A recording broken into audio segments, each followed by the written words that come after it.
Trick or treat! She's supposed to say that. It'll be all right if you do what I say. Not one of those freaks, are you? Come on, Jesse. Show me a little Halloween spirit.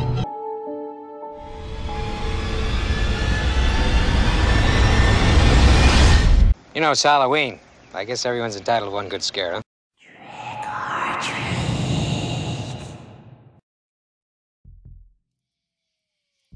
The Guys in My House, submitted by David P. My name is Dave, and this happened to me when I was 17 years old in 2010.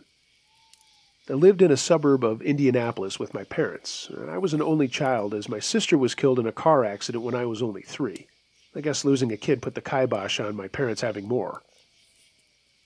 The fall of my junior year, my father got called away on business in Japan and was going to be gone for over a week. He decided to take my mom with him, and they were going to stay for another week for a vacation.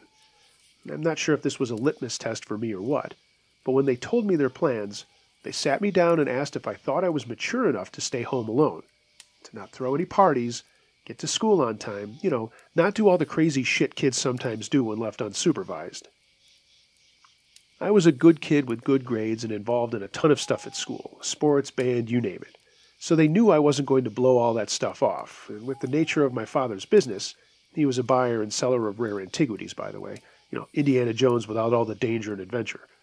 But with what he did, there was a lot of really valuable stuff in our house, and there was no way I would invite a bunch of morons over. They trusted me, and off they went in the last week of October. I should mention that a backup for me was that my grandparents only lived about 2 miles away, and I had an uncle less than 20 minutes away, so just in case I needed something or whatever, they would be there. The plan was to stop in at my grandparents' for dinner a couple of times a week, make my own meals at home and such, which at this point was runway for me due to the nature of my parents' jobs and their late nights and so on. I know it's totally irrelevant, but this is what led me to become a chef, and I'm looking to open my first restaurant next year. Not too bad for a millennial. My girlfriend and I had recently taken things up a notch in our relationship, and as much as I wanted to sneak her over for a little fun, I also overheard my mother asking both my uncle and grandfather to pop over to our place every once in a while to make sure things were okay. I knew what she meant, and my dad gave me the talk on the way out the door. Not in my house. Okay, I know that's a lot of backstory, but it makes sense throughout the rest of this. I was psyched to be on my own and let out a yell as I drove away from dropping off my parents at the airport. It was a Saturday afternoon, and I immediately went home, but picked up my 2 closest friends on the way. I'll call them Bill and Jim. Our family had a fire pit in the backyard, and while I promised not to have lots of people over, I never said anything about not having a couple of buddies over. And you know what? My parents were okay with it. They knew them both very well. They both lived in my neighborhood, and all 3 of us had been inseparable since 4th grade. Bill had some brews and Jim had the ganja, and when I got home, I ordered some pizza, got the fire ready, and we threw the football around and just had some beers and listening to the radio and eating and just having a good time. I got the fire going, but before we fired up a bowl, Bill looked over my shoulder in my kitchen windows and said, "Is your grandfather or uncle here?" I said, "No," and he said, "Well, I could have swore somebody just walked by the window." We immediately stashed the beers, but no one came outside. I told Bill to stop fucking with us, and he said he was serious. All 3 of us went inside and went room to room looking for someone, if anyone. There was no one there. We had a front door and a side door, so I checked those, and they were both locked. The only other way to get in was through the back door. We certainly would have seen something. All the windows were locked, and we had glass block windows in the basement. Jim told Bill he thinks the guy in the window came out of the land of Budweiser, and we all laughed. Just then my phone rang, and it was my grandmother asking if I was okay. I told her I was fine and I'd be over for Sunday dinner, and asked if I could bring Josie. She said sure, so I hung up, and the rest of us went back outside, and just for the hell of it, I locked the back door, too. We smoked some, had a few more beers, just talking and listening to tunes until about midnight, when the guys had to split. I helped clean up and took off, and I stood looking at my house for a minute before going in. What if there was a guy in there hidden, and we missed him? I texted Josie when I went inside, and she was still up. We ended up Skyping for another hour or so, and then she had to go to sleep as she was singing at church the next day. For the next few days, everything was normal. I went to my grandparents', and then I went to school, came home, did my normal thing around the house. I invited my family over for dinner one night. I mean, again, nothing unusual. I didn't mention the supposed guy in the house to my uncle or grandparents. That weekend, there was a big Halloween party at a friend's house. The exact opposite of me. He was throwing a kegger. It was a Saturday night, and everyone was looking forward to it. Josie and I were going together. She is Scarlet, and me is Duke from G.I. Joe. I picked her up, but she was staying at a friend's house, so I knew if I had one too many, I could just walk home and leave my car in the neighborhood on the other side of town. I did the smart thing. Dropped her at the party, and then drove a block or so away so as to not have a parking lot in front of the house and attract the cops. The party was killer, but nothing I needed to go into here. Josie and I snuck off and had a little fun of our own, and finally around 1 o'clock, the party broke up by some cool neighbors who told us it was over, and if we shut it down, they wouldn't call the cops. Jim and I were pretty tipsy, and we were going to walk back to my house, and he would crash there. It was a good 20-minute walk, and we were laughing and talking about maybe another adult beverage or two when we got to my place. When we got up to my house, I got my keys out and looked up at my house from the sidewalk. I froze and sobered up real quick. I had only left the side porch light on and the kitchen light, but now there was a light on in my dining room, and quite clearly, a man walking through it. "Tell me that's your uncle," Jim said.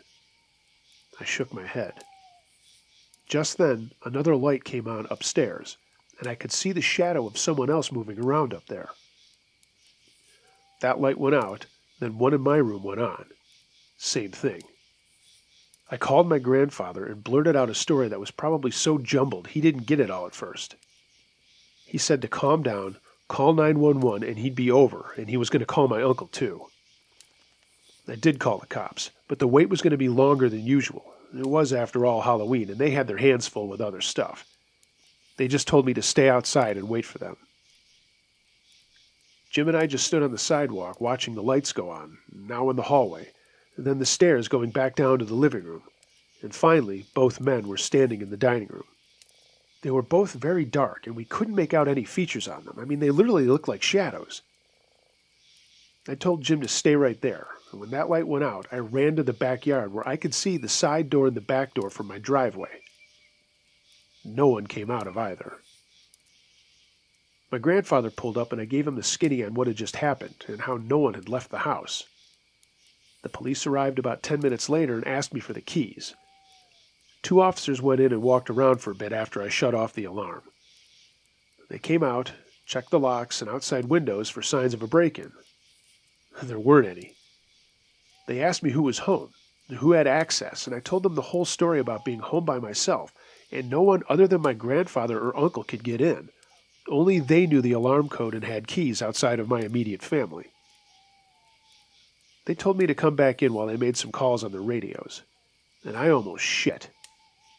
There were 2 sets of muddy boot prints throughout the house.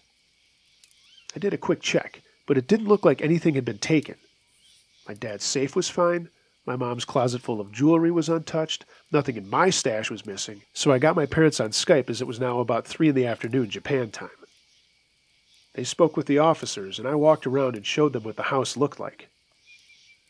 The police had me fill out a report with my parents on the Skype line, and my mom made a decision for me. I was not sleeping there. My uncle came and spoke with my dad and said he and I would be looking into getting the carpets cleaned after the police came back the next day for more pictures and to check for prints. I went home with my grandfather and stayed with him the rest of my time my parents were gone just to be safe. After further investigation, the police had nothing. There was no sign of forced entry, the alarm had not been deactivated or set off, and nothing valuable was missing. It was a total mystery, with only muddy boot prints on the floor to prove someone had been in there. What they wanted? I don't know. All I ever think about to this day is, what if I had been home? What if I had been asleep? What if, whoever those guys were, they were looking for me? I still love Halloween, but that one I could have done without.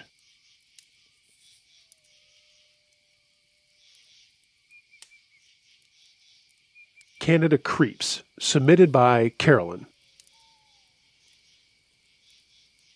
My story happened when I had just turned 19. For those of you who listen to Uncle Josh, you might not be familiar with the area that I'm talking about in the story, but I'm 100% sure he is. I'm a female, and this happened in 2000 right after my birthday. I live in a city called Niagara Falls, and I'm sure listeners know what Niagara Falls is. But, like anything else, people not familiar with geography sometimes don't understand that there is a Niagara Falls in the U.S. and a Niagara Falls in Ontario, Canada. To be blunt, the Niagara Falls in the U.S. sucks, and after this, I think the Canadian side sucks too. For the most part, it's a shithole and has nothing going on the way the Canadian side does. To be fair, the U.S. side has some nice parks to observe the wonderful Niagara Falls, but for nightlife, you have to go to the other side of the border. At least you did back then, and this was before the casino was put in on the American side. Okay, I'll shut up and get on with the story. The legal drinking age in Canada is 19, so a lot of kids my age would make the trek over to Canada to drink and hang out in the bars, and then come back to the States, where obviously the drinking age is 21. This Halloween night, my two girlfriends and I decided to go over to a place called Clifton Hill. It's a huge attraction for tourists, and there's all kinds of stuff to do, as well as some bars.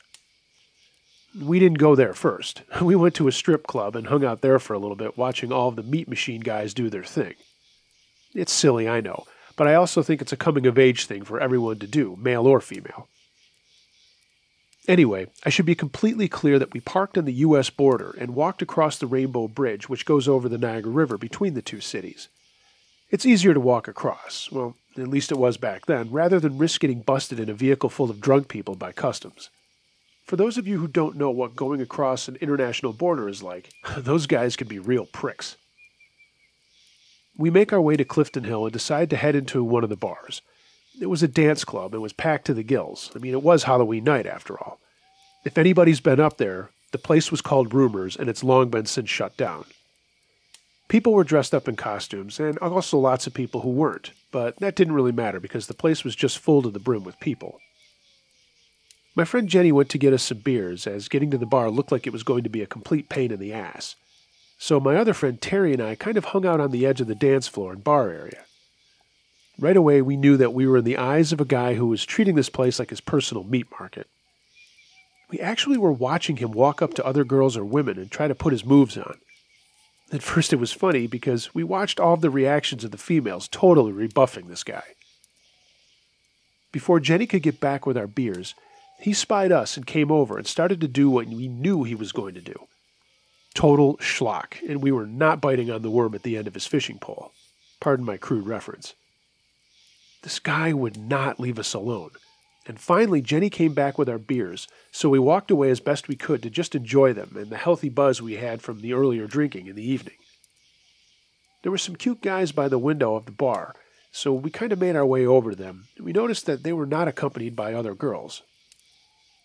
We struck up a conversation with them, and they were really cool.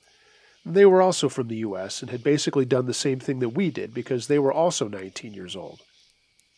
After about 15 minutes of us hanging out with them and having a good time, I got a tap on my shoulder and turned around to see it was the guy who had been talking to us earlier, and we'd told him to take a hike. He's holding up 2 beers and motioning to me and Tammy to take them, saying, "I'm sorry I couldn't buy 3. I just wanted to apologize for bothering you earlier. Please take these drinks, and you guys just have a great Halloween night." We didn't know what to do right away, so we just took the beers and said, "Hey, thanks a lot. I'm sorry if we offended you." He just said no big deal and walked away. I immediately set my beer down, and we told the guys what had happened. They started laughing and saying, "Yeah, some guys are desperate." We hung out with them for a little while longer, and then decided that, as it was getting close to closing time in the bar, we probably should head back home. What I didn't know was that Tammy had picked up the beer the guy had bought for us and drank the entire bottle. She said she had to go to the bathroom, so Jenny went with her while I was getting the phone numbers of these guys, and we all talked about getting together back in the States at a different time. Nothing creepy, you pervs. We were just friends and looking to do something as a group. About 15 minutes later, though, Jenny comes up to me and says, "Okay, let's go." And I say, "Hey, where's Tammy?" She says, "Wait, I thought she came back here to get with you." I said, "No, I figured you both went to the bathroom together and that you would come back together. I have no idea where she is." The gravity of the situation set in, but I didn't let it get out of hand, as I figured we could just walk around and find her, and maybe our newfound friends could help out too. I stayed with the guys, and Jenny walked around the place with two of them, looking for Terry, but in their search, Jenny eventually lost track of them. I told the guy who I was standing with, which sadly I only knew him as John, which is clearly not his real name, as you'll figure out with the rest of this story. And he said he would go and look around as well, and come back to let me know what the heck was going on. I waited for another 10 minutes, getting more and more nervous, when Jenny came back and told me that she didn't know where Tammy was. She couldn't find the other two guys, and I told her what this guy named John said. We both snapped at this point. I ran to the bouncer at the front of the place and asked if he knew if our girlfriend had gone outside or he had seen her anywhere else. Neither of the two bouncers standing there really gave a fuck about what we were saying, but when we described her as best we could, one finally said, "Yeah, she left with two other guys about 10 minutes ago." My heart dropped to my feet. I was terrified and didn't know what to do, so I asked him if there was any way he knew which way they had gone, and he said that he thought they went down the hill towards the falls. I immediately grabbed Jenny by the wrist and practically threw her out the front door and started running down Clifton Hill to the falls. It was late, it was Halloween, and there were still a lot of people around, so it was hard to navigate the sidewalk, and equally as hard to try to look for our friend with so many people still hanging around. Jenny said, "Hey, I think that's one of the guys over there," the guy named John, and she pointed to an area that was heading away from the falls. I screamed out, "No!" and started running towards him, because I also realized it was the same guy. We both must have broke Olympic track records running up the street in our heels to catch up with this guy, who we also found out was, lo and behold, with the other two guys. And guess who? The same creep who had tried to hit on us when we first got there. They were basically holding Tammy up and trying to stuff her into the backseat of this piece of shit car. We screamed at the top of our lungs, and thank God, while we were doing that, a police car was driving past us and slammed on the brakes. We told them that our friend was being kidnapped, and he went over to talk to the guys who were not U.S. citizens. They were from Canada. Tammy was unable to stand on her own. She'd been roofied. The officer called for more help and an ambulance, as Tammy was clearly not in a good state, and they rushed Tammy and Jenny to a hospital nearby to treat her, while she had her stomach pumped and spent the night on an IV. The guys were arrested for what we said was a kidnapping, despite their pleas that Tammy wanted to go with them, and they were just going to go back to their apartment and continue partying. Here's the fucked up thing. While they were being detained, the Canadian police let them go, and they never were fully charged. Tammy was so embarrassed about what had happened, she was afraid to place charges and was terrified to tell her parents that she had gone over the border to drink, even though it was legal. We ended up spending the rest of the night there, and then walking back over the bridge in the morning when the hospital deemed her fit to leave. Nothing ever came out of this. We never told our parents, but we did decide right then and there that we were never going back to Clifton Hill. In retrospect, I wish I would have just thrown my own Halloween party instead of going out on a night that predators like that are probably cruising for young girls. I'm glad everything worked out the way that it did, and Tammy was safe, but holy shit, that was terrifying. I have 2 daughters now, and will be making sure that they are always aware of their surroundings, and that they're always careful of who they talk to, and for God's sake, never accept a drink from a stranger.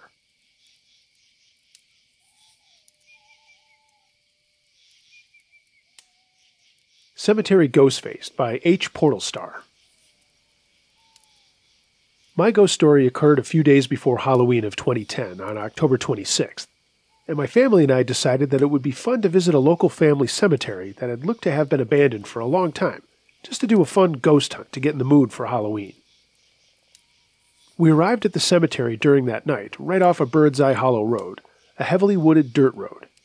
We were surprised how unkempt the cemetery was, with many of the gravestones just had fallen over after time, and at this point, we knew that this was going to be fun.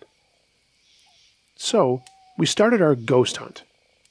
It was a very relaxed ghost hunt because we were not at all expecting anything to happen. We were just looking for a creepy, good old time. We were just doing that, messing around, acting like we heard something or we got shoved by a ghost. We didn't bring much equipment for the hunt, just a video camera and a still camera. We took videos and pictures and reviewed pictures on the spot. Unfortunately, we caught nothing at the time.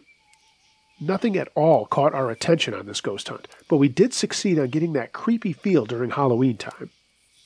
After having our fun, we decided it was time to head home. So a couple of days after this ghost hunt, I decided I'd check out the pictures we took on the hunt just to make sure that there was nothing in them. But in two pictures, two things really caught my eye. In one picture, I spotted something that looked exactly like a face in this one tree that stands out from the leaves.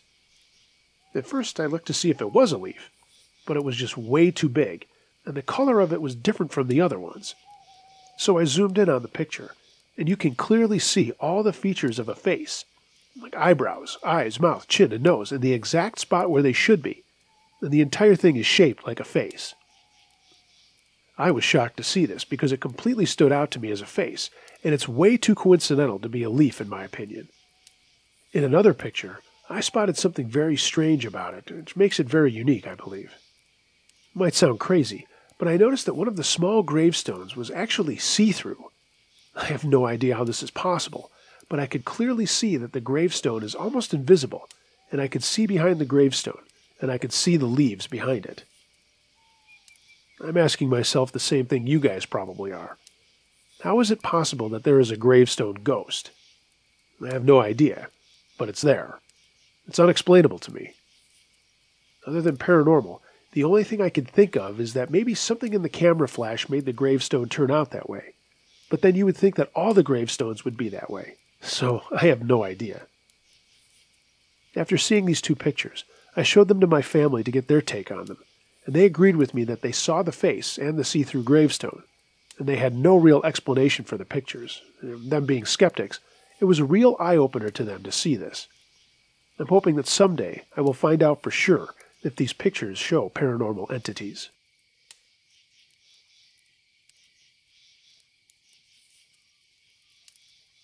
House on Halloween, submitted by CharlieDog67.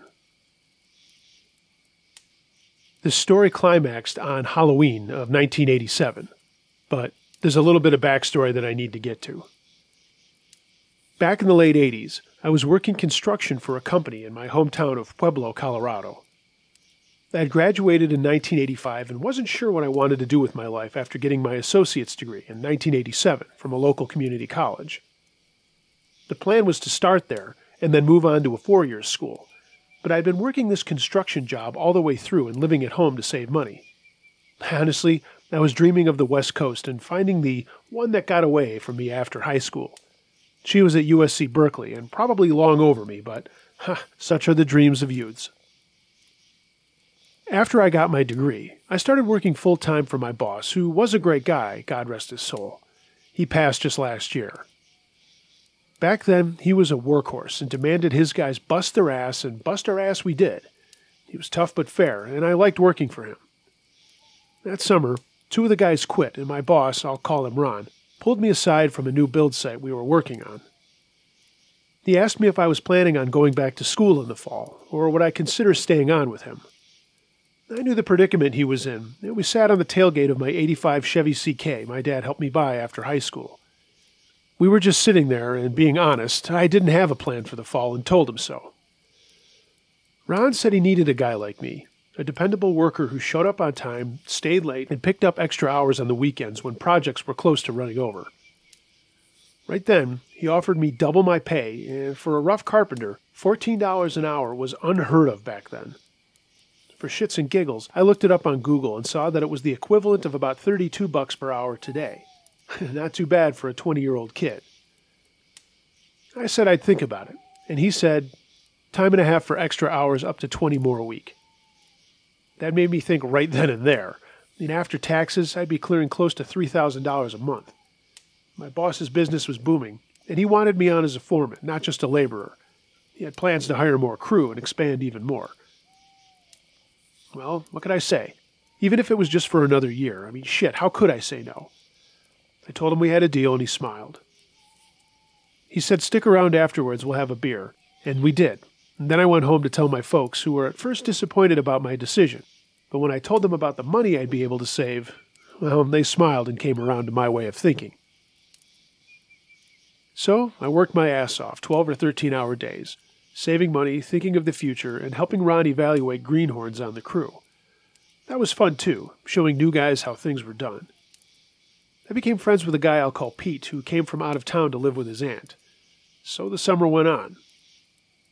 One day after work on another new build, Ron asked me if I'd like to head up a crew to remodel an old Victorian house in town, a little different than what I'd been doing and what his company was all about. I said sure. We left the crew on the job site and drove over to look at the property he had bought. To be nice, it was a piece of shit, but it did have potential. 2 stories, wraparound porch, attic, stone wall basement, built in 1902. I looked at him and said, "Are you serious?" Ron nodded and said, "Yep, full remodel from the basement to the roof. You pick your crew for the demo and roughing. I'm contracting out for the roofing, plumbing, electrical, and finish work." We got out and walked around the yard. It looked pretty creepy, but I didn't believe any of that haunted horse shit you see in the movies. We were scheduled to start the following Monday, but today we just walked from room to room with Ron telling me what he wanted to change and what he wanted to keep.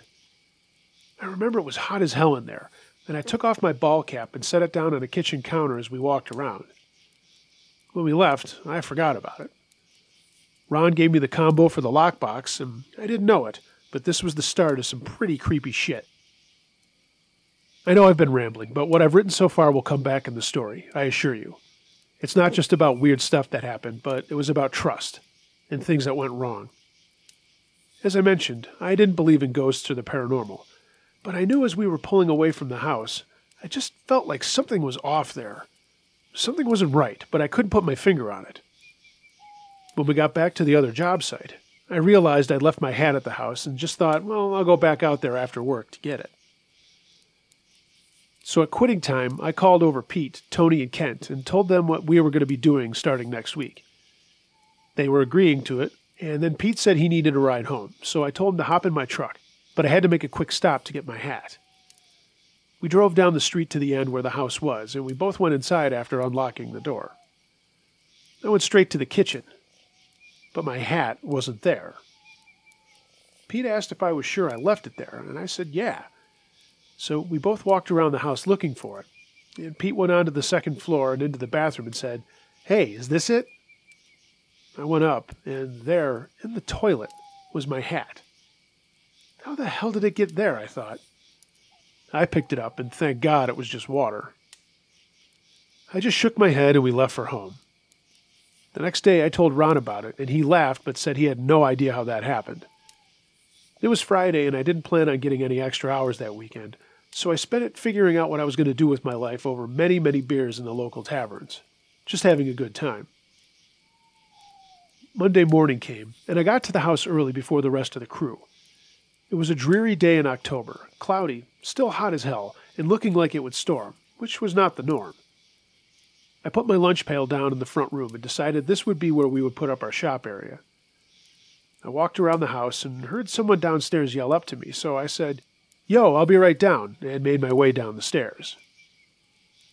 When I got to the bottom, there was no one there. I looked out at the driveway and street. My crew wasn't there yet. I just chalked it up to me hearing things and grabbed my coffee. I went out onto the porch for a smoke and waited for my guys, and they all came rolling up about 10 minutes later. Shortly after, Ron pulled up as well, and the next hour was unloading stuff from my truck, Ron's truck and trailer, and we got all the ladders and such in the house and into the shop area. We went around marking what was coming down, and I was telling the new guys how to tape off the electrical outlets and switches so as not to get zapped. It was all plaster and lath, and the tiling was coming out of the kitchen and baths, but the hardwood floors and treatments were staying. Demo jobs are always fun, and a good way to start a job like this. Ron coordinated with the dumpster people to get one as close to the front porch as possible, and with a radio cranked to KKFM, we got to work. I was in the kitchen with Pete, getting ready to remove the cabinets, and we were going to keep them intact for restoration per Ron. But then suddenly, something slid into the room and hit my ankle real hard. I yelled out and looked down. It was my lunch pail. I looked up into the dining room and the other guys weren't there. I could hear them upstairs going to town on the walls. I walked into the dining room and then into the front room, and there was no one there. Pete asked what was up, and I just said, hey, don't worry about it. He saw that box slide into my foot and wasn't buying what I was saying. After a couple of hours, we took a break and went out onto the front porch. It was a little cooler out there with a breeze, and almost all of us smoked, so we lit up and talked about our progress so far. Kent said that there was an odd smell upstairs in one of the bedrooms and asked if we noticed it.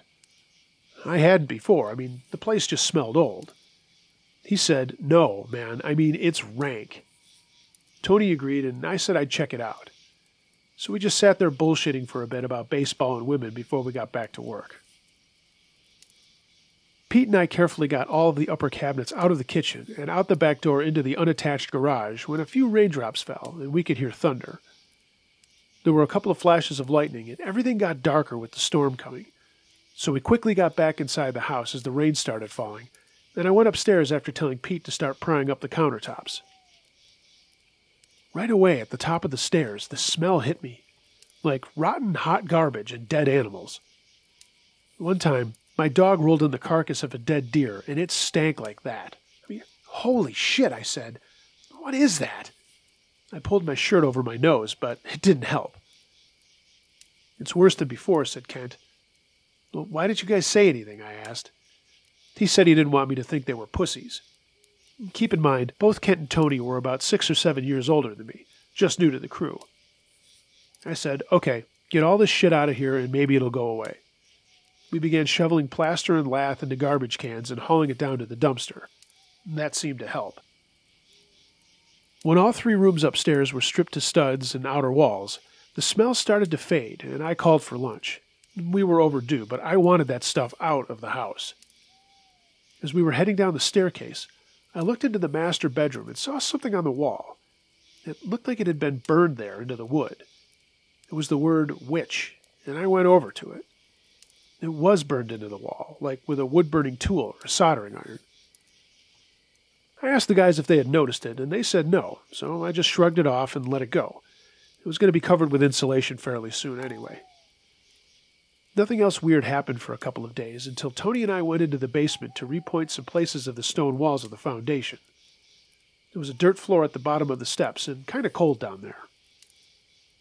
I got Tony started and then went back upstairs, leaving him to his job with his portable radio and work light. The only other thing down there was the furnace and hot water tank on a slab of concrete. About an hour later, I heard Tony running up the steps and popping through the door into the kitchen, and his tanned Latino face was white. He slammed the door and put his back to it, and was breathing so hard I could see his Adam's apple going up and down. "What's up, man?" I asked. He just kept repeating, "There's nothing down there, there's nothing down there, there's nothing down there," more to himself than to me. I grabbed him by the arm, and he jerked his head towards me and stared in my eyes. "What is it down there, Tony?" I asked. "Nothing. Nothing," he said. "I just got a little spooked is all." I wasn't buying that, so I said, "Let's go back down and see how you're making out." He reluctantly followed me down, and I was impressed. He had gotten a ton of good work done in an hour. He had only had a little more to go to finish up, and I thought maybe he ran out of material. But nope, his bucket had plenty left. "Dude," I said, "why didn't you just finish up this last piece?" He looked down at his feet and fished a cigarette out of his pocket and lit up. I did the same. "You're going to think I'm crazy," he said. "Try me," I responded. Well, I was working away, going along great, and then I felt something touch my shoulder. At first I thought it was you, but when I turned around, there was no one there. Then I thought, spider? But there wasn't one. So I kept going until I heard a laugh, like a woman's laugh. So I spun around, and I swear I'm not lying, Chuck. There was this woman standing behind me with one arm out. But she wasn't all there, like I could only see half of her body, like she was floating there. He stopped and smoked for a second, his hand shaking. Well, I looked at her. Her face frowned and started to melt off her bones. I thought I was hallucinating, but she laughed again, and I just ran upstairs. "I'm not crazy, Chuck. You gotta believe me." I nodded and said to calm down. I didn't know what to make of things, but there was something odd going on in this place. I told him to finish up his work after his smoke and said I'd stay down there with him. I started talking about the World Series and asking him who he thought would win just to get his mind off ghosts or whatever. We were split on the issue. He thought the Cards were going to take it, and I was sure the Twins were. But there I was, the guy who didn't believe in that stuff, now second-guessing things. As much as I talked, I kept his story in the back of my mind.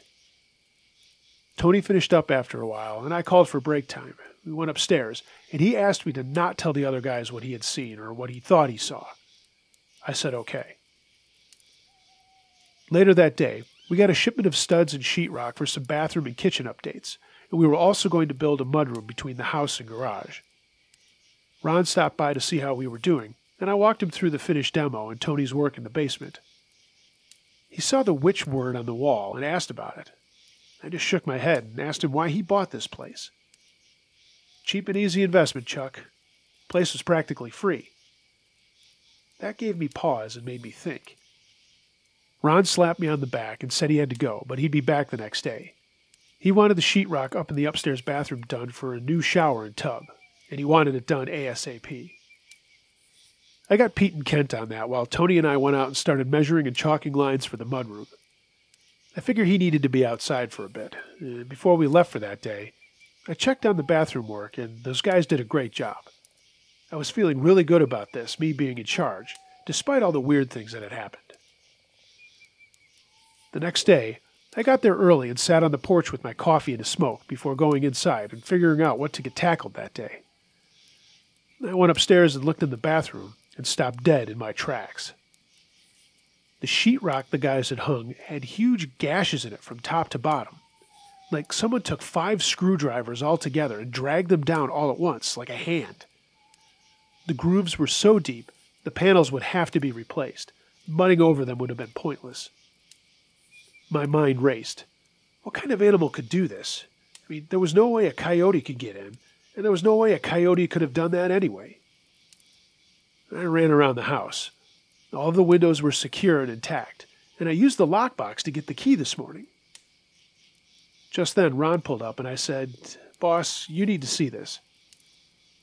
I showed him and said, "This was perfect when we left yesterday." We stood there in the bathroom looking at the sheetrock that was ruined, and finally he said, "I think you need to ride these guys a little harder. This is unacceptable work, Chuck." I couldn't believe it. He actually thought we had done this. Rather than argue, I said we'd get it fixed. He shook his head and left for another job. My first reaction was, "Fuck you." But then I thought he was just pissed to lose materials on what was supposed to be a quick remodel. By then the crew had arrived, and I showed them what was up and told them to get cracking on fixing it up. I grabbed Tony, and we started prepping the ground for where the mudroom was going to go. The cement truck was coming the next day, and I wanted that shored up long before they got there. Nothing out of the ordinary happened that day. The next day, the cement guys came and did their thing pouring the floor between the back door steps and the garage side door. We got more changes made to the wall studs on the downstairs, and things seemed lighter, and everyone was joking around. An electrician named Bo showed up and started rerouting the wiring to match the work we had done. He was a nice guy. And again that day, nothing weird happened. However, when we got to work on Friday, well, the same deep grooves were in the cement floor of the mudroom. I mean, this was damn near impossible, because while the cement hadn't totally cured, it was dry enough to not allow deep grooves to be made. But what fucked us all up was 5 spots of cement on the frame of the garage door. It looked as if someone had been dragged over the cement, and then they grabbed the door frame of the garage to stop from being pulled in there. And now I was starting to scare myself thinking with these thoughts. Ron pulled up around 11 to see how things were going, and I showed him the cement. Again, he stared at it and shook his head. He pulled me aside and said, "Look, I trusted you to get this shit done and keep an eye on these guys. You're supposed to be my main man, but these fuck-ups are not looking good, Chuck. Get your head on straight and get this place done." I started to argue with him, but he said, "Chuck, I'm being nice. If you like your job, just get it done. End of story." He left. I was royally pissed and called the guys out front and told them the situation. As I was talking, I looked up in the master bedroom window above the porch roof, and my eyes got wide. There, in the window, was a figure of a woman whose flesh looked like it was falling off her face. She had her arm up and was pointing at us, and it looked like she was laughing. When the guys saw the face I was making, they all spun around and saw her too before she disappeared. No one said a word for what felt like 5 minutes. Bo pulled up and asked what was going on, and everyone mumbled nothing. None of us wanted to sound crazy. I just told him we were having a meeting, and he said okay and went in to go to work. No sooner than he went through the door than we heard him yell out, "What the fuck?" We ran into the house, and Bo's cabling and wires had been pulled from their spools and were wrapped around the bare studs and strung all over like a giant spider web. I mean, this was impossible. Ron and I had just been in there less than 10 minutes ago, and everything was fine. What the hell was going on in this house? At first, Bo accused us of doing it, but then he realized it would have taken us hours to string things around like that. I told him to leave it. I was going to get Ron. I told my guys to start mixing up some cement to fill in the cracks of the mudroom floor and make enough for a skim coat for the whole floor. I jumped in my truck and went to the new build site and told Ron what had happened. He started in on me about not being able to handle things on my own and how he was wrong about me, but I finally convinced him to get back there and see what had happened. He did, and again just stared at the spider web of wires and cabling. Bo was beside himself and said he didn't sign up to work in a nut house. Ron just sighed and said, "Okay, just get it cleaned up," and then he left. This was going to cost him more than he bargained for, and I'm sure that's why he was mad. I helped Bo out, and for the next few days, work was as smooth as glass with no problems. We worked our asses off until dark each night just to get things done so we could get away from there and not go back. Well, I shouldn't say no problems, because creepy shit did happen every day. Toolboxes would disappear and show up in the basement. Lunch pails and bags would be thrown across the room while we sat at lunch and watched it happen. And we would hear a woman's laughter when the radio was in between songs or commercials. Finally, on the night before Halloween, Kent was upstairs and we heard him yell, "Get away from me!" And he came flying downstairs. I stopped him and asked him what was going on, and he said, "That woman is upstairs. The one we saw in the window. She's up there, man. Jesus H. Christ, I saw her." By now, all the guys were in the living room, completely freaked out at this point. I walked over to the staircase with my crew right behind me, and before I could start up, we heard a door upstairs creak. It was creaking open. It was a brand new door we had just hung. There were no footsteps. The woman just appeared at the top of the staircase and stood looking down at us. She raised one arm and slowly floated down the stairs. And I say floating again because we could only see the top half of her. We all stood there rooted to the floor in shock. And I couldn't believe it when Pete stepped forward and said, "Go away. Get out." And he held up a rosary. "Get out of this house!" he yelled. And the woman thing stopped and faded away. But not before we heard that strange laughter we always heard. The rest of us breathed a sigh of relief, and I told everyone to go out onto the porch.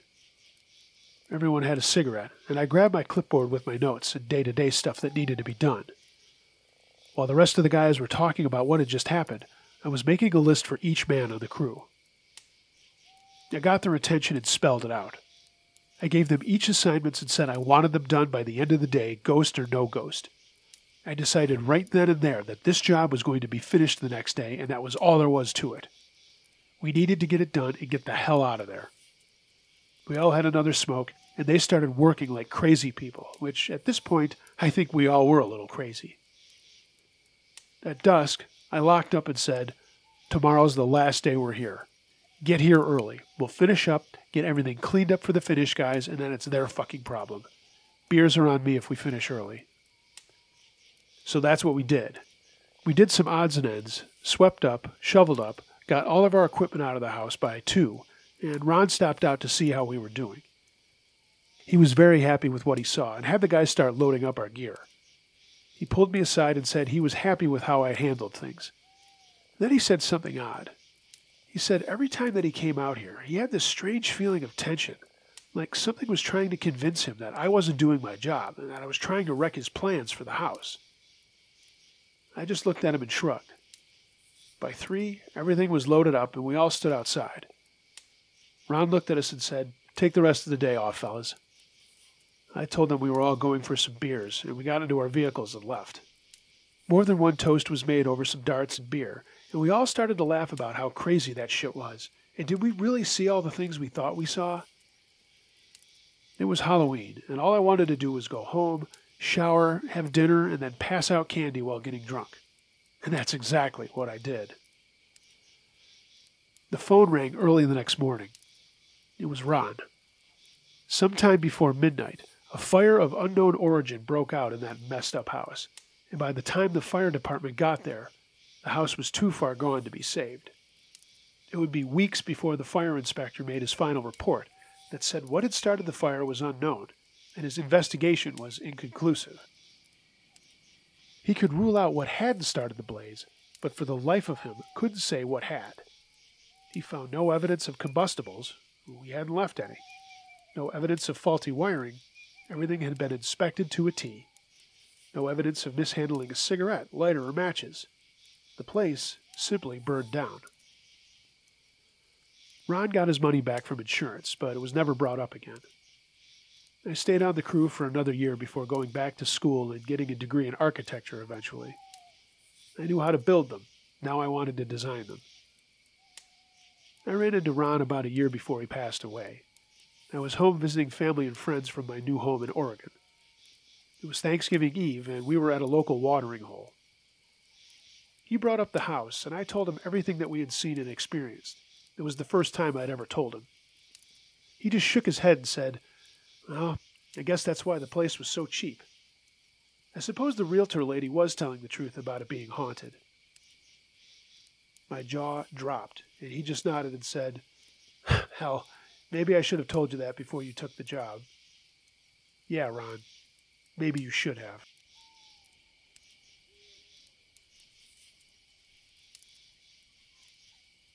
The Party, submitted by Lone Wolf McGunn. This is a very hard story for me to tell, and I've only shared it with counselors and my fiancée because it's something that's affected me very, very deeply. And I don't care if any of you listeners think I'm a pussy or whatever, but guys have feelings too, and this was something that was so awful that happened to me. It's kind of a let's not meet, but it's also a strange encounter. And yeah, this really happened. My father had gotten a new job, and we had to move from our home in Bakersfield, California, to a town outside of Las Colinas, Texas. I was 16 at the time, and a pretty shy guy. I was an only child and kept mostly to myself, playing my guitar and dreaming of getting away from my family and the area that I was in. I mean, I loved my family, but I was in a funk.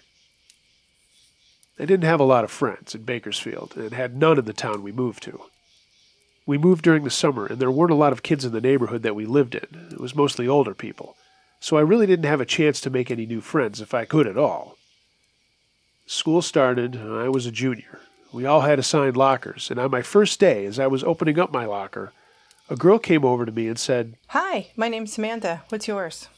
I told her my name was Holden, and she said, "That's a really cool name." I looked up at her, and she was what I considered knockout gorgeous. Long blonde hair, cheerleader outfit, beautiful blue eyes. I mean, a 16-year-old's wet dream. She asked, "Are you new here?" Of course, I thought in my head, you've never seen me before. How can I not be the new guy? But what I said was, "Yeah, I'm new here," in my meek voice. She said, "Well, it's nice to meet you. If you'd like to meet more friends, we're having an ice cream social after school today. It's part of our class officers' fundraising." I stumbled over my words and said that I thought it was nice and thank you. She just said, "TTFN," and walked away.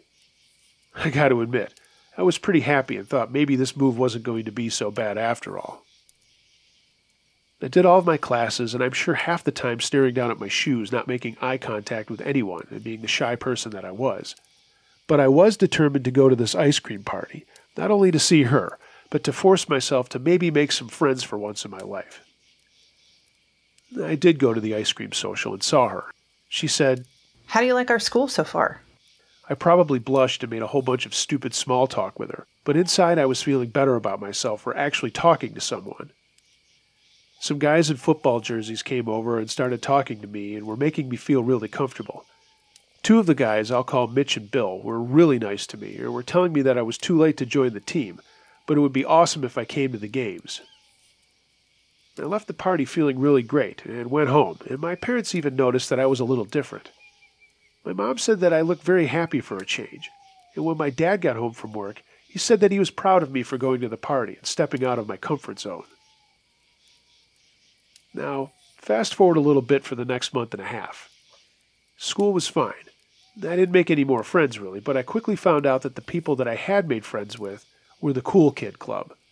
They were the popular ones, and I felt really good about being accepted by the popular group in school. I never questioned it for a second. I just felt like being the new kid was a novelty, and it was working out in my favor. They were super cool to me and always saw me in the hallways in class and said hi and talked to me. About 2 weeks into October, Samantha comes up to me and asked me to come to her Halloween party. She gave me an invitation, and of course I said yes. It was going to be in her backyard on Halloween night, and I thought I would wear a really cool costume. She said that she did it every year, and people always dressed up, and had a riot. I went home thinking, what could I do to impress everyone? And thought I would wear a Spider-Man costume, but not one of the ones that you could buy, something that I could make myself. And I did. I went online and got patterns and taught myself how to sew with my mom's help. We put together a really cool Spider-Man costume. I was really proud of it, and I couldn't wait to go to the party to see what everyone else was wearing and show off what I had done. So the night of the party, I got dressed up in my cool costume, told my parents that I'd be home by midnight, and rode my bike over to Samantha's house. I knocked on the front door, and Samantha's older sister answered it and looked at me and paused for a second before saying, "Oh, wow, what a great costume." But the look she had on her face was kind of shocked. I said thanks, and she led me through a short hallway into the backyard where there were lights strung in the trees, and people standing around a pool and hanging out by a keg of beer. The minute I walked into that backyard, I knew something was wrong. No one else was wearing a costume. Everyone turned to look at me, and that's when the snickers started. The snickers turned into full laughter. I didn't know what to do, and I felt like my feet were stapled to the ground. My brain and heart wanted me to turn and run away, but I was just frozen in place.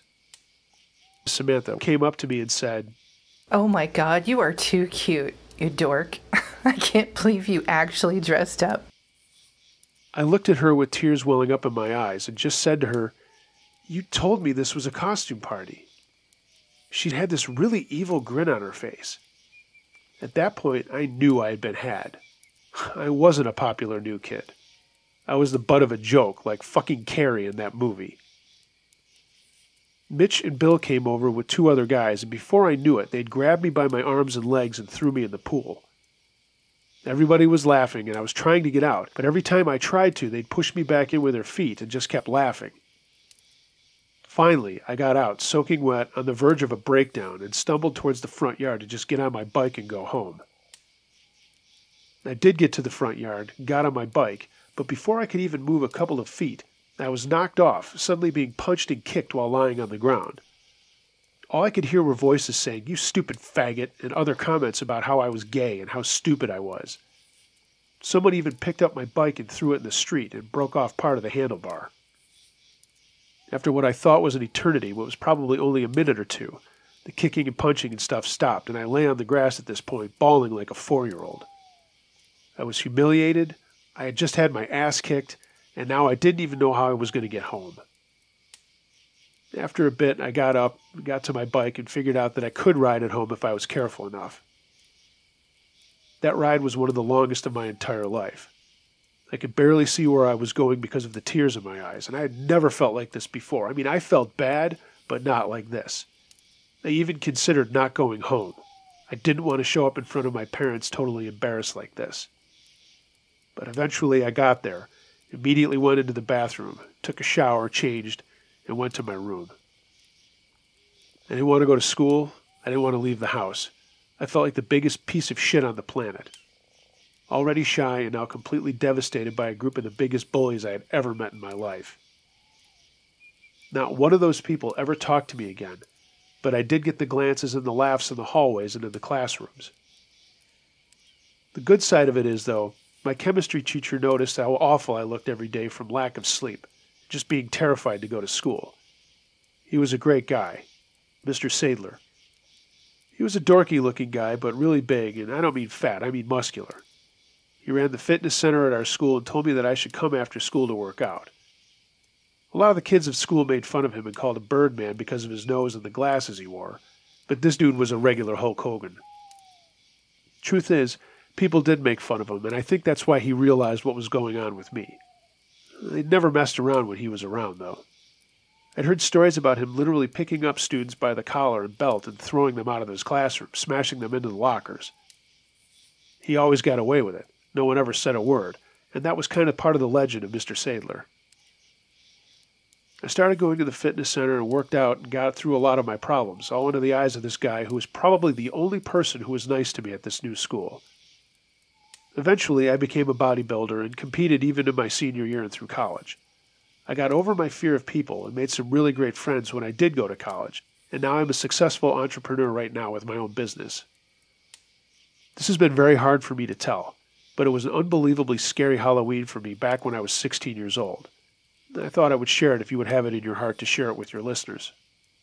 I love your channel, I love what you do, and I hope you will read this and let other awkward people out there know that it's okay to be scared, and it's okay to be an outcast, because you will one day find out who you are, and you will find out who they are.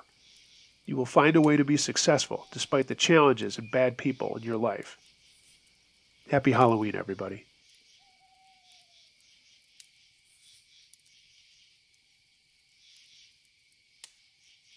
Who Was That Outside? Submitted by Lulu. When I was 16 years old, I was living outside of Louisville, Kentucky. I remember being really irritated because I was going to miss out on Halloween as I had to stay home and babysit my twin sisters. Yes, we were 14 years apart.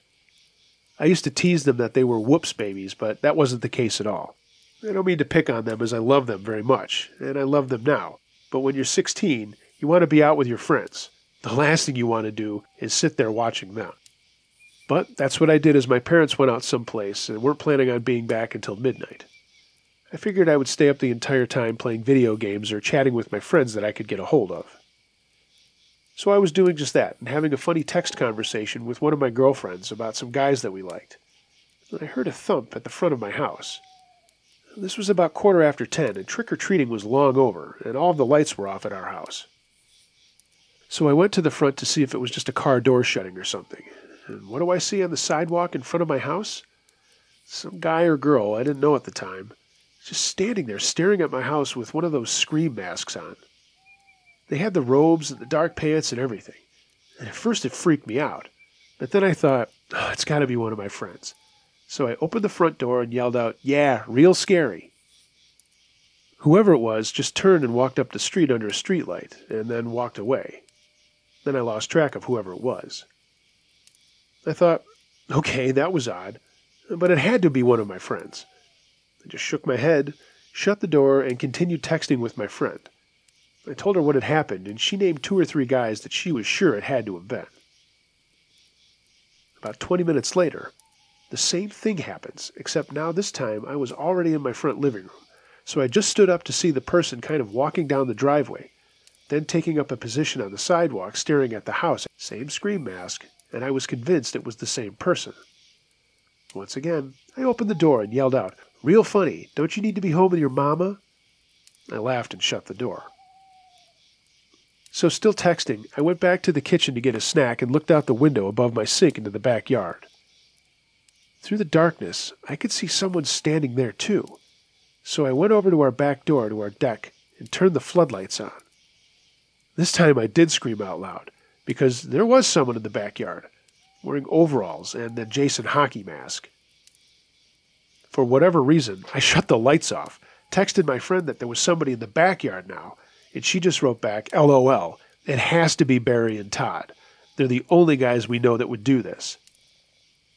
They were our good friends, but they were the kind of guys that would go to great lengths like this to scare somebody. So I calmed down, and when I turned the light back on, the person was no longer in the yard. Even though, as I was calming myself down, I was still kind of freaking out. I mean, what if it wasn't our friends? Katie said to just keep texting her until my parents got home if I was worried, but she didn't think there was anything to really worry about. So, I went back into our family room with some pretzels and a Coke and just kept going back and forth with Katie, when for the third time, I heard the thump at the front. By this time, I'd figured out whoever was in the front yard was kicking the front door loudly and then moving out to the street, hoping to get there before I opened the door. Before going, I quickly looked out in the backyard, and that person who was wearing the Jason mask was there again. So I ran to the front door and looked out the windows, and the Scream Mask person was on the sidewalk again. Well, now I was scared. I was home by myself with 2 little kids, and this had stopped being funny. I opened the door and screamed at the person on my sidewalk that if they didn't leave, I was calling the police and that they had better just get out of there. My voice cracked at one point, and I'm sure whoever it was knew I was freaking out and really scared. The person started to walk towards me, and now I was really freaking out, screamed, "Don't you come any closer!" at the top of my lungs. I started to shut the door when the figure ran right up to it, pulled the mask off, revealed it was my friend Todd. He said, okay, I'm sorry, I was just fooling around. I didn't really mean to freak you out that bad. I let out a sigh of relief and punched him with all that I had in his chest. And he said, I'm really sorry, I deserve that. I asked him if he wanted to come in for a minute. He said sure, and I said, you have to be quiet because the wee ones are asleep. And he said, no problem. We talked for a few minutes, and then I asked him, is Barry going to come in? And he said, what? I said, Barry, dressed up like Jason out in the backyard. He looked at me dead in the face and said, I have no idea where Barry is. I came out here by myself. And I said, are you serious? And for a second thought that he was kidding. And he said, I'm as serious as a heart attack. I came over here on my own. So, I said, just who the hell is in my backyard? He said, I have no idea, and I could tell by the look on his face he was not lying. We immediately ran to the back of the house, and before I turned the lights on, we could see the dark shape still standing there at the back of the house. I snapped on the floodlights, and the person continued to just stand there. Todd opened the door and said, hey, whoever you are, get the fuck out of here. The person stood there for another few seconds before slowly walking backwards into the trees behind my house. And that was the last we saw of him. I asked Todd to stay until my parents came home, and he did. And when my father came in, he had that look like, why are you here, on his face, with a frown. And then I explained everything that had happened. My father asked me, did you call the police? And I said, well, no, the guy really didn't do anything except stare at the house. I thought it was Barry. My dad had a funny look on his face and said, all right, Todd, I'll give you a ride home. Let's go. And my mother told me to get into bed. We never found out who that was or why they happened to be in my backyard that night. I mean, I suppose it's a total coincidence that Todd was out front, but the next day when we talked to Barry, we found out that he had been home, sick. He had gone to a party without telling his parents and drank a whole bunch of hard cider and had been throwing up all night. On top of that, of course, he'd been busted by his parents and was now grounded for 2 months for lying about where he'd been earlier in the evening. My dad eventually did call the police, but it was just them listening to his story saying, okay, and it ended up being a small piece in our town's local paper's police blotter, and that was it. No one else made any reports of a guy dressed up like that, and to this day, we still have no idea who that was. And every Halloween, I get a little freaked out, despite now living in Arkansas, nowhere near my old neighborhood. Every time I look out in the backyard on Halloween, I think I'm going to see that guy. Thankfully, that was the only time that I did.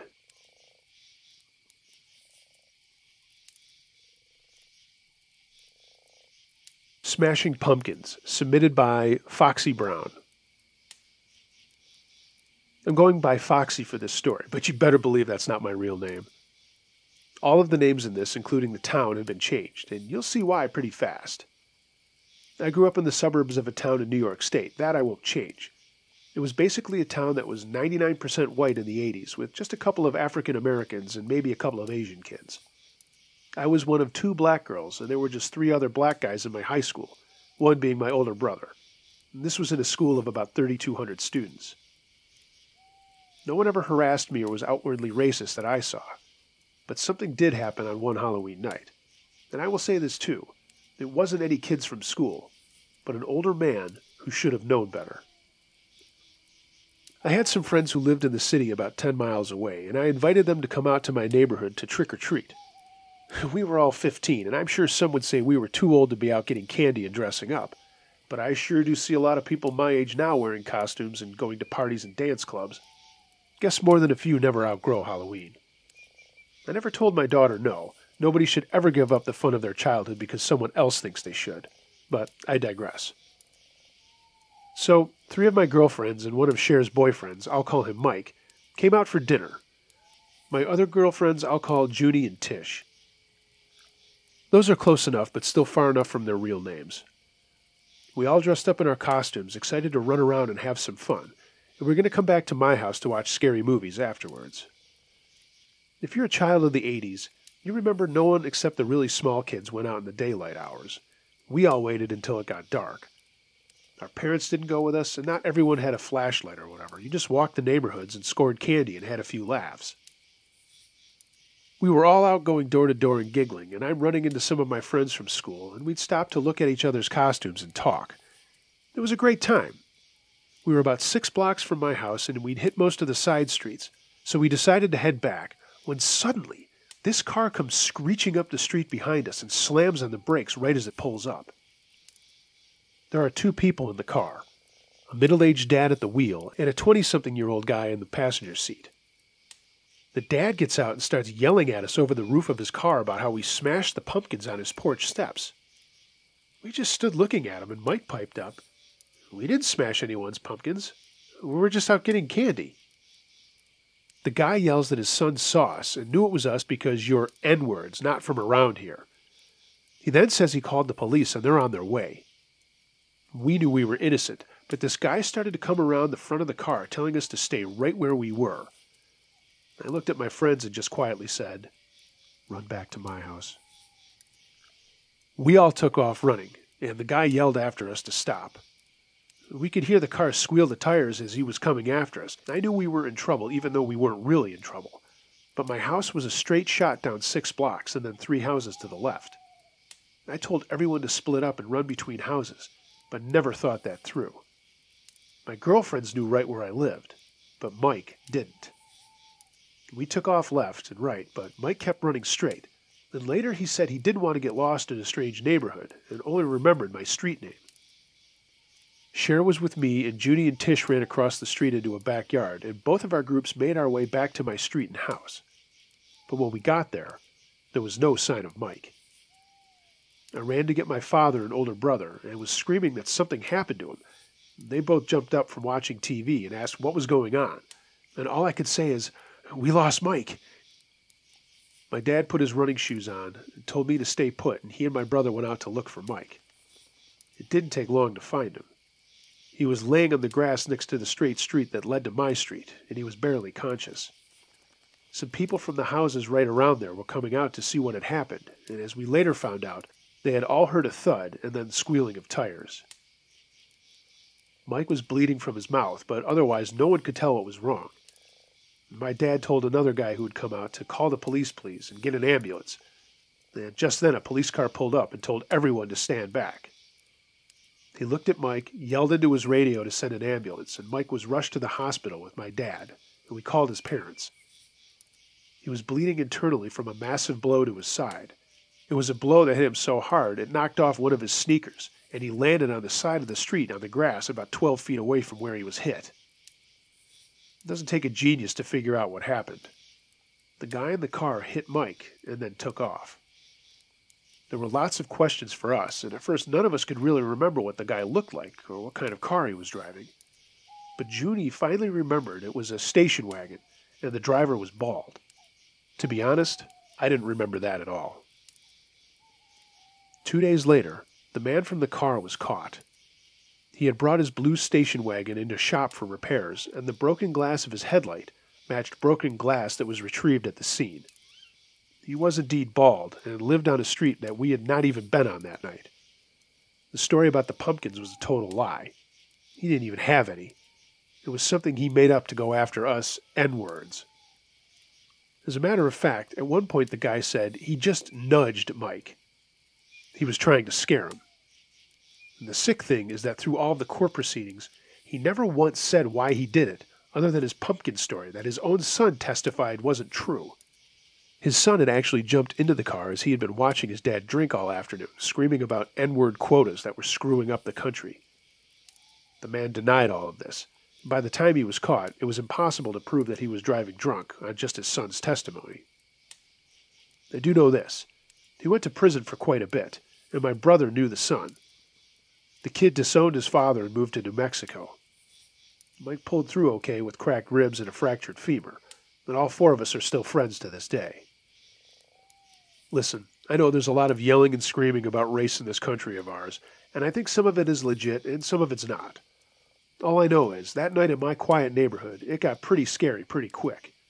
I'll never forget the look of rage and anger on that man's face as he screamed at some little kids. That was the scariest Halloween I had ever had, until I gave birth to my beautiful triplets, but that's a different kind of scary and for a different time. Anyway, thanks for reading this. Everyone, have a happy and safe Halloween. And as Uncle Josh says, be excellent to each other.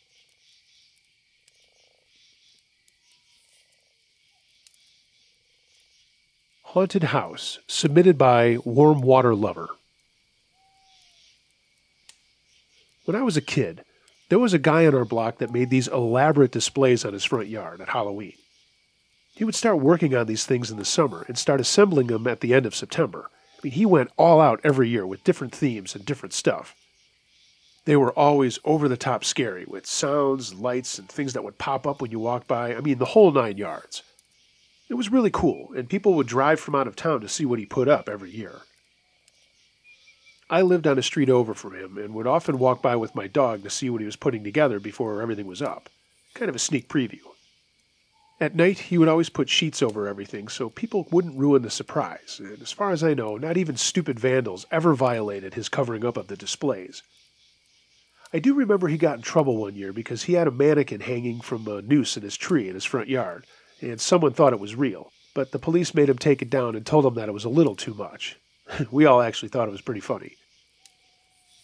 So this particular Halloween was 1998, and I was 11 years old. Of course I was going trick-or-treating with my friends. This was also the first year that this guy would go way above and beyond, because also with his display, he had built a haunted house of sorts in his garage and in his backyard. People could crawl and walk through it and come back out into his driveway. I'm sure it was highly illegal, and I'm sure he didn't have insurance for it, but no one said anything, and people loved going into it. If I remember correctly, you went in through the main garage doors and then followed a maze out of plywood with just a couple of turns inside the garage, and then out the side door of the garage into his backyard, where you had to walk or crawl through tunnels that he built out of boxes and plywood. He had lights and more scares than the haunted house, and everyone who went through it said it was awesome. I hadn't gotten the chance to go through it, but one of my friends did, and he said it was really scary, but fun.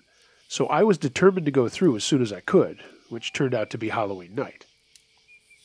I went out with a bunch of my friends and had fun trick-or-treating and filling my pillowcase with candy. We all took a break on a corner underneath a streetlight to have some of the candy before we had to split up and head for our homes. I had the longest walk because I had gone over to my friend's neighborhood as a change-up from my own. I had to be home by 9:30, and it was about 9 at the time. So I said goodbye to my buddies, and I would see them in school the next day, and then made my way home. On the way, I had to pass by the display guy's house, and people were still out in front looking at his creation, but someone said aloud that the haunted house was closing for the night. I took a chance and got in the short line of people waiting to go in, and I was excited that I finally had a chance to check out what my friends told me was great. As it turns out, I was the last person to go in, and I heard the guy put up a piece of plywood at the entrance after I went in. I could hear the people in front of me yelling or screaming or laughing as they were going through and obviously having a great time. It was pretty cool. The lights made everything creepy, and he had more pop-out things as you went through, and scary sounds of chainsaws and witches and screaming. I mean, this guy really went all out. I got through the garage portion and was now crawling through a section on his back lawn, and I have to admit, it did get kind of spooky in there. I had lost sight of the people in front of me, but was still having a good time, albeit a little scared. I'm not super claustrophobic, but I did start to feel a little closed in. I think everybody feels that way except for the extremists who go into caves and tunnels to get that sort of thing off their chest. At one point, there were no lights, and I got confused as to which way I should go. It seemed like there was a fork in the tunnel, and because everything felt so close to me, I went a way that turned out to not be the way I was supposed to go. And because of that, I got stuck between some heavy lumber and plywood. I thought my feet were sticking out into the tunnel, but that turned out to not be the case. Once I was stuck, I knew I couldn't get myself free. I started calling for help, saying that I was stuck and could someone come in and get me. No one did. I couldn't hear the group in front of me at all anymore, and despite my yelling, no one came to help. I was really starting to get scared at this point, and started screaming for help and actually crying a bit. That's when I heard someone come up from behind me, and I thought, oh great, I'm saved. So I stopped yelling and was waiting for the person to come to my rescue. But they didn't. They were crawling through the tunnel and kind of humming to themselves. I waited for a minute and then yelled out, "Hey, I'm stuck. Can you please come back here and help me?" I waited for a response, and all I heard was some low laughing. Whoever was in the tunnel was laughing at me. Then I heard whoever it was continue crawling, and shortly after that, the lights in the tunnel and sound effects were turned off. I was stuck in the dark, and whoever had just been behind me knew that I was there. Now I started to panic and really started screaming for help. I couldn't believe that no one could hear me. I mean, our houses in that neighborhood were not too far apart, but I figured it must have been because all of the stuff that he had in the tunnel, and the walls themselves, maybe it was all just keeping the sound in and not allowing it to project out into the night air. I was in there crying my eyes out for at least a half hour, still yelling for help, when I realized no one knew where I was. My parents knew that I was going trick-or-treating with my friends in their neighborhood, but they had no idea that I had stopped here. I hadn't told anyone that I was going to do this, and now here I was, stuck, with no help. I tried to calm myself down and sat quiet for a minute to see if there was any way out of this. Basically, I'd crawled over a board in between what I realized was the side of the garage and a piece of plywood. What happened was the space that I had come to was a V-shaped notch, and that's where I was caught, trying to get through the small gap at the end. I tried wiggling back and forth, but that didn't seem to work. In the back of my mind, I told myself, hey, dingus, you got in here, you have to be able to get out. So I sat quietly and decided to see if I could push my hands against the garage and force myself backwards. To do this, I had to shimmy myself onto my side, and that was going to be very hard seeing as how pinned I was. But I gave it a shot. I started to force myself onto my side with my hands and face looking at the wall of the garage. I got a shooting pain in my chest just below my rib cage as I turned. I know I was just 11, but man, that hurt like hell. Once I was on my side, I took a break with tears streaming down, not only with fear, but in pain. I took a few minutes to relax as much as I could, and then tried to push myself backwards. At first it was no go, but I think that had everything to do with me being so worked up. I stopped again, tried to relax, and this time took a huge breath and pushed with all my might against the garage, and I could feel myself sliding backwards. I stopped, did the same thing again, and slowly but surely pushed myself free from the trap that I was in. Once I was out, I stopped and caught my breath, thanking God that I was out. I screamed out in triumph, and I heard a noise coming from the street. It was so dark in there, I had no idea where to go, so I tried to remember which way was the other way when I got back to the main tunnel. I kept one hand on the wall and inched my way through the rest of the tunnel, and then heard loud voices outside. I was knocking spooky stuff off the walls as I went, but I didn't care. I wanted out of this freaking place. I finally saw breaks in the tunnel that had a streetlight shining through, and knew I was almost out. The voices were much louder now, and I recognized one of them as my dad, and another one was my uncle who was visiting at the time. The other voice I sort of recognized, but didn't realize at the time it was the guy who owned the haunted house. When I got out, I stood up and stretched, tears running down my face, and I ran to the front yard where I saw my dad and uncle basically accosting this guy, asking him where the hell I was. How did they know I was there? I had left my sack of candy outside, and my mom had put my name on it before I left for trick-or-treating. The guy who owned the place kept saying he had no idea who I was or where I was. I came running up and jumped onto my dad while my uncle looked at this guy like he was going to kill him. My dad kept asking over and over if I was okay and where I was. I told him all about being trapped in the haunted house and someone coming through, and instead of helping me, laughing at me before turning the lights off. My dad looked at this guy and said, "Did you go through there to make sure no one else was in there before you turned the lights off?" The guy said, "Yeah, of course I did." So my dad quickly followed up with, "So you heard my son screaming for help and just laughed at him and didn't do anything about it?" The guy kind of stood there for a second and said, "I didn't hear anything." My dad looked at him dead in the eyes and said, "If I weren't calling the cops, I would knock your fucking teeth down your throat right now." And with that, he turned and started to carry me home. My uncle was holding my candy bag and stood looking at the guy for a moment and said, "You're one lucky son of a bitch tonight, but don't think for a second the police aren't going to be here in a few minutes. If I were you, I'd get your fucking story straight." We went home, and my dad didn't lecture me about not telling them where I was. He just kept telling me that he loved me and he was glad I was safe and sound. That was rare for my dad. He was a big, gruff ex-military guy and rarely said things like that to anyone in our family, including my mom. My dad is kind of a badass guy, but this proved to me that night that he did care about everyone around him, despite his demeanor. My dad did call the police, and the guy gave a really bad story that they didn't buy. The resolution to it all was that he was no longer allowed to build a haunted house on his property, regardless of whether he knew I was in there or not. My friends and I were just having some beers talking about crazy stuff we did when we were kids, and I told them that story and thought, hey, I think I'll share this with you. Everybody, stay safe this Halloween season. If you have kids, make sure you know where they're going. And if you're a kid, don't be a dick. Tell your parents where you're going to be.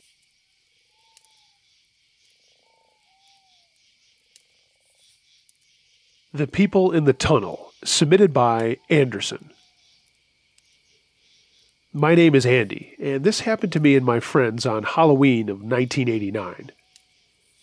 We were all about 14 or 15 at the time, and were hanging out at my friend Chris's house. 2 other guys were there with us. I'll call them Kevin and Dan. Not their real names, but you know the drill. We felt like we were too old to go trick-or-treating, and weren't going to any parties or dressing up. Not to play on the Stranger Things bit, but we were kind of the dorks in high school. The band geeks that still liked playing D&D, but we were probably also the pioneers of the cool stuff at school before other people thought it was cool. We were just hanging out in Chris's basement, smoking some J's and having a few wobbly pops, when Kevin got the idea that we should go to this local park that had recently been under scrutiny for housing satanic rituals. I don't know if that was true, but I do know that there was a tunnel that ran through a part of the park that allegedly all these things were happening in. The creek itself had dried up years ago, but the tunnel was still there, and anyone walking by could see all the graffiti at the edge of the tunnel on the walls inside. Lots of stupid shit. Swastikas, 666, upside-down crosses, the usual stuff that goes along with the fear of satanic rituals. So, of course, we're all effed up and think, yeah, this sounds like a good idea. Let's go out there and see what we can see and maybe scare each other. We honestly didn't think anything was going to happen other than just freaking each other out on Halloween. Chris got a couple of flashlights from his dad's shop, and we put some extra Milwaukee's Best in a backpack and headed out to the park. It was only about 11 when we left, and it was pretty easy to avoid anyone looking at us as most of the usual trick-or-treaters and little kids were long in bed, and the streets were clear. We got to the edge of the park and regrouped, had another beer, and started laughing hysterically about what we were doing. I remember my high was wearing off at that point and thinking that I wanted to have another J, but we didn't bring anything like that with us for fear of getting caught by the cops. I mean, beer was one thing, but weed was another. So we made our way to the dry creek bed and started walking down at it, kicking rocks and laughing and joking the entire time. We got to the mouth of the tunnel, and of course we see all the graffiti and stuff spray painted all around, and I'm sure it was just for shock value. I mean, what better way to scare an old lady than by spray painting 666 with an upside-down cross right next to it, right? We made our way in, and we turned their flashlights on at that point, knowing that no one can probably see the lights or hear us, so we're being a little bit more brazen. We're walking along, and I should say at this point that the tunnel itself was probably about a half of a mile long. It ran from one end of the park to the edge of the short side of the park, if that makes any sense. The tunnel opened up to a river where the creek that was dry now used to run into. We were about halfway in when we saw a light in front of us, and it wasn't flashlights. It was a campfire, and the flickering light was bouncing off the walls. At first I thought maybe it was just a group of people from our high school hanging out and getting stoned and drunk, and hey, what a great place to do it. But then I realized that there were people standing in front of the fire, and they didn't look like your average jocks or people in their teens. We started walking quieter as we all noticed what was going on, and we were whispering to each other that we really had to see what it was. We were idiots. Chris and Dan were both saying that we should just turn around and leave, but Kevin and I wanted to get a closer look to see what was going on. The closer we got, the more we noticed that the people, and there were about 6 of them, were standing around this fire blazing in the middle of the tunnel. They were all wearing white. Not like KKK stuff, but they were all wearing these white robes or long white t-shirts and white pants. They were all murmuring something like a yoga chant or whatever. I don't know what you would call it. But they were all saying the same thing, and we couldn't make out any words. It was just like this humming. We crept up quietly to see what else we could see, and that's when we saw that they had a live chicken and a live cat in cages. We put our backs to the edge of the concrete wall of the tunnel to see what was going on, and holy cow, I'm not making this up. One guy took out the chicken from its cage, grabbed it by its legs, and literally pulled it apart while it was still alive. The thing howled in pain as the guy threw it into the fire with blood spurting up on himself. I mean, it's not like the stuff that you see in movies where the blood flies everywhere. This went directly onto him. Without flinching, one of the other people grabbed the cat that was now spitting and hissing, and another guy helped him hold onto it as he brought out a knife and slit the cat's throat before splitting it down its belly and then throwing it into the fire as well. We were so shocked we couldn't say anything to one another. These people kept up this chanting or murmuring or whatever, all while this was going on. Now we were beside ourselves with fear. I was literally holding Kevin's hand and pulling him backwards towards the exit as I wanted to get the heck out of that tunnel. Chris and Dan were following my lead, but for whatever reason, Kevin was transfixed with what was happening in front of us. I'm not talking down on him as he's one of my best friends and still is to this day, but he didn't want to leave that scene. I don't think he was into it, but it was affecting him very, very much. Finally, he looked at me, and I could see in his eyes in the darkness, and he just said, "What the fuck is this?" And I said, "I don't care, we need to go." As quietly as we could, we started going back through the tunnel to the entrance we came in through. We were almost there, just at the edge of where all the graffiti started, when we saw shapes standing at the edge of the tunnel. It was about 5 people in the same white getup as the others, white shirts or robes or white pants. We saw them silhouetted by the outside of the tunnel, and there was no way we were going to be able to run past them. They were all standing nearly shoulder to shoulder, together, right before the entrance or exit of the tunnel, however you want to look at it. We froze and didn't know what to do. One of the people, it was a guy, stepped forward, looking at us, and said, "Why are you here?" None of us answered. We didn't know what to say. We were just kids out fucking around. He said again in a deep voice, "Why are you here?" I eventually spoke up and said, "We're just kids messing around on Halloween. We were going to walk through the tunnel for a scare."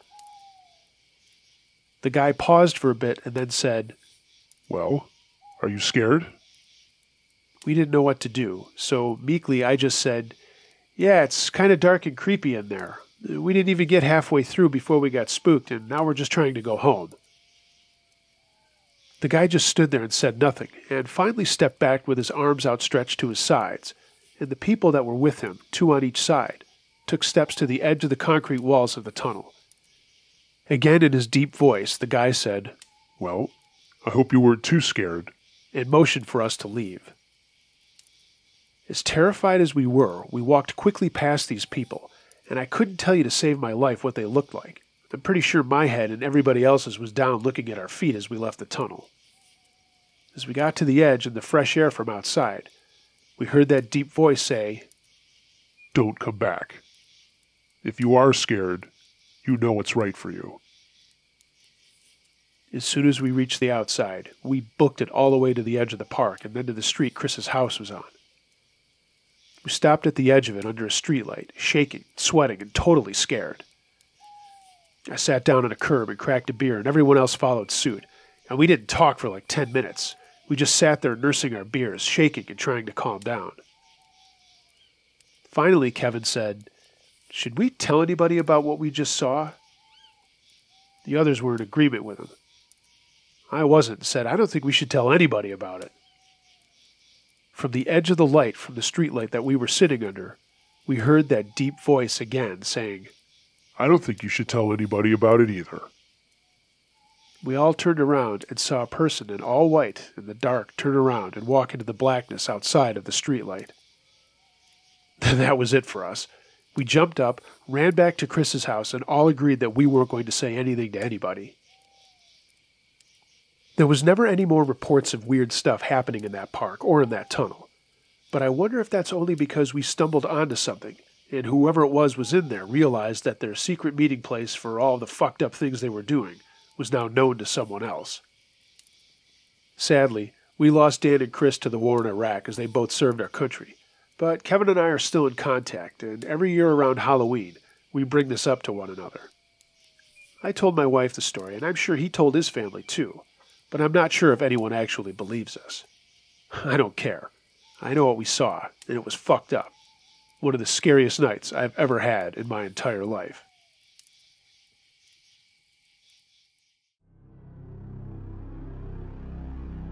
Hey gang, thanks for listening. I hope you enjoyed this Halloween episode of Uncle Josh's True Scary Stories. I want to thank everyone who took the time to submit stories, and if you noticed, all but one were listener submissions. That is awesome. That means you've never heard these stories anywhere other than on this channel. Thanks so much for everyone who went out of their way to send their stories in.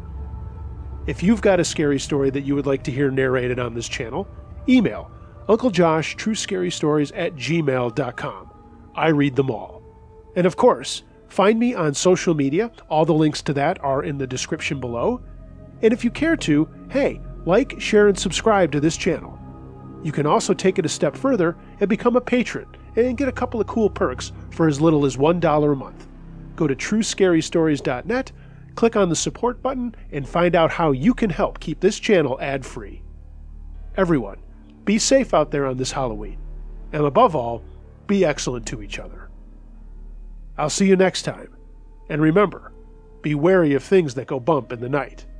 It could be anything. A ghost, a monster, or the guy next door.